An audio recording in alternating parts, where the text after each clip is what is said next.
আমি just excited খেলতে proud লাগছে খেলা যে দেখছি কত ফ্যান যে আসছে সাপোর্ট করছে টিম যে ভালো করছে সো হোপফুলি আমরা একই জিনিস করতে পারি এগেন্স্ট সিঙ্গাপুর আর ভালো খেলা করতে পারি যে টিমটা অনেক অনেক ফ্রন্টে স্ট্রং আছে সব জায়গায় ব্যালেন্স আছে খুব স্ট্রং আছে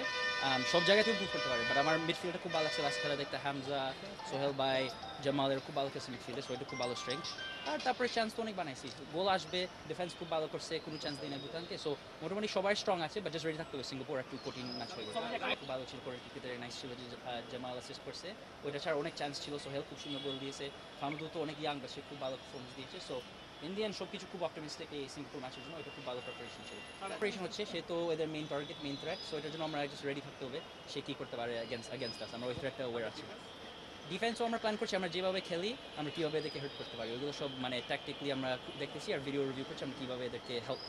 হার্ট করতে পারি ওইগুলো পুরো বলতে পারবো না বাট কোচ আমাকে অনেক ডিটেল দিচ্ছে আমার স্টাইলটা কীরকম আমার রোলটা কী হবে আর ওইগুলো জাস্ট আমার যে 3-4 দিন আছে প্রিপেয়ার করতে ওইগুলো সব ঠিকভাবে ভাই হ্যান্ডিক্যামটা আর সামনে নেন অ্যানালাইজ করছি যে আমি কীভাবে হেল্প করতে পারি